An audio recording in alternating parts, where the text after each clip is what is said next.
क्या होता अगर किसी धार्मिक जगह पर आपको सिर्फ इसलिए रोक दिया जाए क्योंकि आप एक महिला है और इसे परंपरा कहकर सही ठहरा दिया जाए? क्या तब संविधान चुप रहेगा? इसी सवाल पर आज सुप्रीम कोर्ट की 9 जजेस की कॉन्स्टिट्यूशन बेंच सुनवाई कर रही है। पूरा विवाद 2018 के सबरीमाला जजमेंट से शुरू हुआ, जहां 5 जज बेंच ने 4:1 मेजोरिटी से फैसला दिया कि अब 10 से 50 साल की महिलाओं की एंट्री पर अनकॉन्स्टिट्यूशनल बैन हटा दिया जाए। यह आर्टिकल 14, 15 और 21 का खंडन है। लेकिन इस जजमेंट के बाद देश भर में विरोध हुआ और लाखों भक्तों ने रिव्यू पेटिशंस फाइल की, यह कहते हुए कि कोर्ट ने आर्टिकल 26 में हस्तक्षेप किया है और धार्मिक परंपरा को नजरअंदाज किया है। फिर 2019-20 में सुप्रीम कोर्ट ने खुद यह माना कि यह सिर्फ सबरीमाला का इश्यूज नहीं है, बल्कि रिलीजियन वर्सेस इक्वालिटी का एक बड़ा कॉन्स्टिट्यूशनल सवाल है।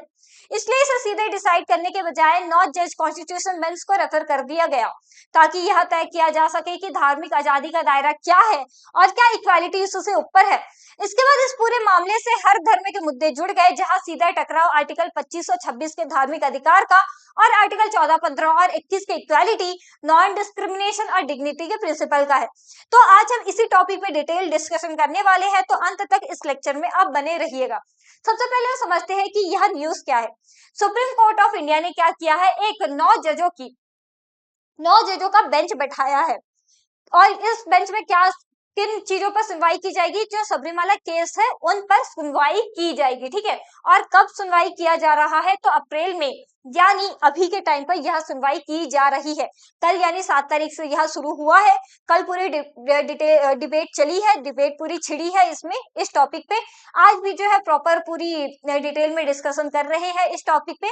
अभी तक किसी भी तरीके का रिजल्ट नहीं निकला है, अभी पूरी सुनवाई चल रही है, ठीक है। और इसमें क्या किया है, गवर्नमेंट ऑफ इंडिया ने भी क्या किया है, पूरी तरीके से सपोर्ट किया है सुप्रीम कोर्ट का कि हाँ ठीक है, आप 9 जजों का एक बेंच बैठाओ, पूरी तरीके से तहकीकात करो कि क्या सही है और क्या गलत है, ठीक है। और इसमें क्या किया जाएगा, इसमें सिर्फ सबरीमाला केस के बारे में बातें नहीं की जाएगी, इसमें जितनी भी अदर कास्ट की वुमेन है उनके बारे में बात की जाएगी, ठीक है ना। चलिए सबसे पहले हम समझते हैं कि सबरीमाला केस क्या है। सबरीमाला एक टेंपल है, कहां पर? केरला में। कहां पर? केरला में एक टेंपल है। कौन से भगवान जी का टेंपल है? तो लॉर्ड अयप्पा भगवान जी का टेंपल है। और लॉर्ड अयप्पा भगवान जी को क्या मानते हैं? ब्रह्मचार्य, ब्रह्मचार्य मानते हैं, ठीक है। मानना है कि इनके मंदिर में कोई भी महिला एंट्री नहीं कर सकती। यहाँ मतलब बहुत ही कट्टर थे, ऐसा मान्यता है कि लॉर्ड ब्रह्मचार्य पूरी के पूरे एकदम लॉर्ड जो अयप्पा थे वो पूरी के पूरे ब्रह्मचार्य का पालन करते थे, इसलिए इनके मंदिर में महिलाओं की एंट्री निषेध है। क्योंकि महिलाओं को क्या होता है, पीरियड्स आ जाते हैं 28 दिन में, तो इसलिए ऐसा माना जाता है कि महिला अशुद्ध है और इसलिए यह मंदिर में प्रवेश नहीं कर सकती। और इनके पूजा करने का एक प्रॉपर यह चीज है कि 41 दिन का आपको व्रत करना पड़ेगा। 41 दिन का इसमें व्रत किया जाता है, ठीक है, प्योर व्रत किया जाता है। आप किसी भी तरीके का अशुद्ध नहीं हो सकते। अगर मेल व्रत कर रहे हैं तो आप कोई भी महिला के संपर्क में, इनफैक्ट महिला को टच तक नहीं कर सकते। यह इस पूरे रीति रिवाज से जुड़ा हुआ है। और इसमें कौन कौन सी महिला एंटर नहीं कर सकती? तो 10 से 50 साल की जितनी भी महिला है वह मंदिर में एंटर नहीं कर सकती। ये ऐसा रूल बनाया गया है, ठीक है। तो इन्हीं चीजों को देखते हुए कोर्ट ने क्या डिसाइड किया था 2018 में? 2018 में क्या किया था कोर्ट ने? 5 जजों का बेंच बैठाया था। जैसा भी 9 जज के बेंच बैठे हैं उसी तरह 5 जजों की बेंच बैठाई गई थी। इसमें 4:1 की सुनवाई हुई थी। 4 साइड से मेजोरिटी मिला था। 4 जज ने ये कहा था कि जितने भी आप धर्म के नाम पर ये सारी चीजें चला रहे हो वह गलत है। और एक महिला ने यह कहा था कि नहीं, ये सारी चीजें बहुत बहुत पुराने समय से चली आ रही है, तो इसलिए इसे चेंज नहीं करना चाहिए। लेकिन मेजोरिटी मिलने के कारण सुप्रीम कोर्ट ने पूरी की पूरी तरीके से धर्म से रिलेटेड सारी चीजें जो हो रही है ना, रोक टोक कर रहे हैं कि धर्म के नाम पर आप ये नहीं कर सकते, वो नहीं कर सकते। सुप्रीम कोर्ट ने इस पर पूरी पूरी बैन लगा दी गई। सुप्रीम कोर्ट ने यह भी देखा कि आर्टिकल 14 और 15 का उल्लंघन कर रहे हैं, क्योंकि 14 और 15 पूरी तरीके से इसमें यह लिखा गया है कि फंडामेंटल राइट्स होने के नाते आप का हक है कि आप कुछ भी निर्णय ले सको, आप किसी भी धर्म में जा सको, कहीं भी आ जा सको, आपको किसी भी तरीके का कोई रोक टोक नहीं कर सकता। तो यहाँ पे सुप्रीम कोर्ट ने यह देखा, ठीक है। Religious custom can not override constitutional morality, freedom of religion is subject to fundamental rights, ठीक है ना। चलिए आगे देखते हैं, आगे क्या है। Why were review petitions filed? जब 2018 में सुप्रीम कोर्ट ने डिसीजन ले लिया, लेकिन भक्तों ने क्या किया, उन्होंने क्या किया, रिव्यू पेटिशंस डाल दिया सुप्रीम कोर्ट के ऊपर में कि आप किसी भी तरीके का जजमेंट पास नहीं कर सकते धर्म के अंदर में, क्योंकि हमारा भी अधिकार है। कौन सा, आर्टिकल 26। आर्टिकल 26 में साफ तौर पे यह लिखा गया है कि अगर आप धर्म से रिलेटेड कुछ भी डिसीजन ले सकते हो और इसमें कोई भी हस्तक्षेप नहीं कर सकता। तो ऐसा भक्तों ने उल्टा रिव्यू पेटिशंस डाल दिया सुप्रीम कोर्ट के ऊपर में, ठीक है ना। और क्या बोला है कि जो भी सबरीमाला का मंदिर में जो भी पुरानी समय से चली आ रही प्रथा है, इसे हम किसी भी तरीके से चेंज नहीं करेंगे, चाहे आप कुछ भी बोल लो। तो यहाँ पे एक क्वेश्चन यह उठता है कि क्या फेथ ज्यादा जरूरी है कॉन्स्टिट्यूशनल राइट से? यहाँ पर यह एक बड़ी क्वेश्चन उठ रही थी। और इन्हीं चीजों को देखते हुए 2019-20 में क्या किया, सुप्रीम कोर्ट ने यह डिसाइड किया कि जब 5 जजों की बेंच की सुनवाई बैठक की गई थी, अब जो है 5 जजों की नहीं बल्कि 9 जजों की बेंच की बैठक की जाएगी और इसमें पूरी तरीके से हर एक चीजों पर तह तक में बात की जाएगी कि क्या सही है क्या गलत है, क्या धर्म के नाम पर आप जो भी चीजें करवा रहे हो क्या वह सही है, ठीक है। The Sabarimala judgement raises bigger questions about religion. और सबरीमाला केस जो है रिलीजन के नाम पर बहुत ही बड़ा क्वेश्चन खड़ा कर रही है कि क्या धर्म के नाम पर आप जो भी बैन करवा रहे हो महिलाओं को, क्या वह सही है। और review petitions were kept pending for a large bench, इसलिए यहाँ लार्ज बेंच बैठाया गया। कितने जजों की, 9 जजों बेंच, 9 जज के बेंचों की लार्ज मतलब 9 जज की बेंच बैठाई गई जिसमें पूरी डिटेल डिस्कशन की जाएगी, ठीक है। अब इसमें तो अभी जो अप्रैल में सुनवाई की जा रही है, इसमें कौन कौन से टॉपिक पर बात की जाएगी। Women's entry in Sabarimala temple, पहले तो यह सबरीमाला टेम्पल पर वुमेन्स की एंट्री पर चर्चा की जाएगी। दूसरा, मुस्लिम वुमेन की मस्जिद पे एंट्री पे बात की जाएगी। तीसरा, जो फारसी वुमेन है, फारसी वुमेन जो अदर कास्ट में शादी कर लेती है, उनको जो है एक फायर टेम्पल है उसमें एंट्री नहीं दी जाती, तो उन पे बात की जाएगी। फीमेल जेनिटल म्यूटिलेशन, जो दावड़ी बोहरा कम्युनिटी है ना, वह जो है फीमेल के साथ में बहुत ही गलत चीजें करती है, उन सारी चीजों को लेकर के बात की जाएगी कि आप धर्म के नाम पर कुछ भी नहीं कर सकते हो, ठीक है। मतलब आर्टिकल 25-26 में अगर यह लिखा गया है कि आप धर्म से रिलेटेड रूल्स बना सकते हो, इसका मतलब यह नहीं है कि आप कुछ भी रूल्स लेकर आ जाओगे और हमें इसे मानना पड़ेगा, यह जरूरी तो नहीं ना।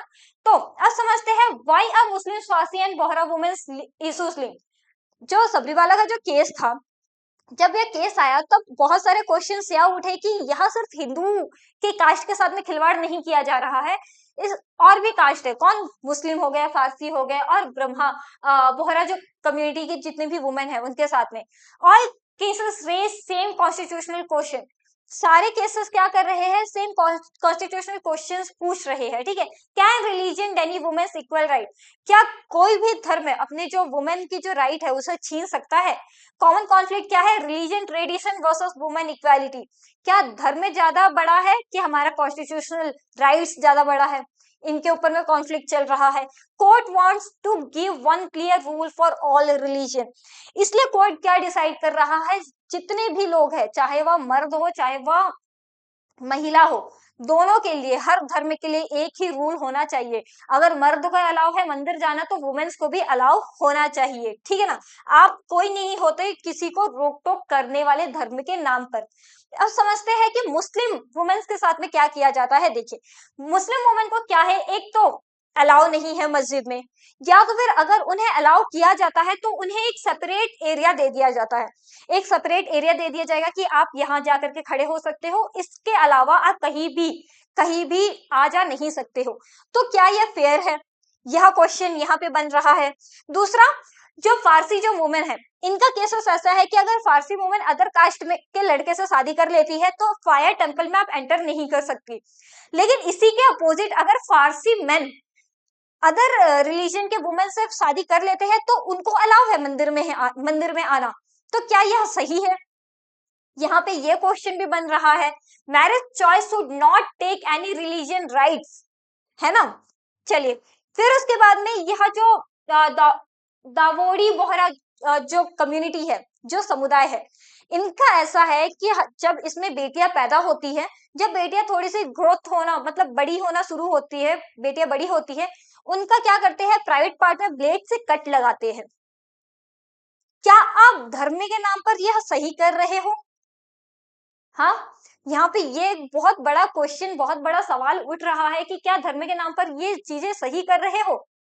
प्राइवेट पार्ट पे आप ब्लेड से कट लगा रहे हो, क्या यह सही है? लड़कियों को रिएक्शंस हो सकता है, वह लड़कियां अगर कुछ भी इश्यूज होती है, मर सकती है, तो क्या आप सही कर रहे हो? या क्वेश्चन बन सकता है, can harmful practices be protected as religion? क्या हार्मफुल प्रैक्टिसेस आपके धर्म को प्रोटेक्ट करता है? यह सवाल बन रहा है यहाँ पे। तो 2026 में अप्रैल में जो अभी सारी चीजें सुनवाई चल रही है, यहाँ पर किन किन चीजों पर मजबूती मिल सकती है, इन चीजों पर बात करते हैं। देखिए, women's access to place of worship, जितने भी वर्शिप है, जितने भी धर्म के इलाके हैं, वहां पर वुमेन को एंट्री मिलनी चाहिए, ठीक है। Limits of religious autonomy in India, जो भी लिमिट्स है वह इक्वल होना चाहिए। रिलीजन धर्म के नाम पर अगर आप कोई भी लिमिट्स बना रहे हो तो मर्दों और वुमेन दोनों के लिए सेम लिमिट्स होना चाहिए, बिल्कुल भी भेदभाव नहीं होना चाहिए, ठीक है। It will establish long term constitutional principal on gender justice, मतलब आप जेंडर के नाम पर खिलवाड़ नहीं कर सकते ना, ये इंडिया है, इंडिया में सभी को बराबर का अधिकार है। तो यहाँ पे सुप्रीम कोर्ट जो है प्रॉपर यही डिसीजन लेगा कि जेंडर जस्टिस दिया जाए, ना कि वुमेन को कम और मेल को ज्यादा, ऐसा नहीं, दोनों को बराबर का अधिकार दो। फ्रीडम ऑफ रिलीजन, धर्म के नाम पर आपको पूरी की पूरी आजादी है कि आप कहीं भी आ जा सकते हो, ठीक है। Authority of courts in religion matter, और कोर्ट जो है रिलीजन मैटर पे बात कर सकती है, उनका अथॉरिटी है, बहुत सारी चीजें पे तहकीकात कर रही है। और अभी इन्हीं सारी चीजों पर बेंच बैठी हुई है, 9 जज की बेंच बैठी है और पूरी पूरी सुनवाई चल रही है। अभी तक किसी भी तरीके का रिजल्ट नहीं आया है, अब आगे देखना है कि इससे आगे क्या रिजल्ट निकलने वाला है। तो आगे हम इसी टॉपिक पे बात करेंगे जब रिजल्ट आ जाएगा, तब तक के लिए आप बने रहिएगा तैयारी टाइम्स के साथ में। जय हिंद।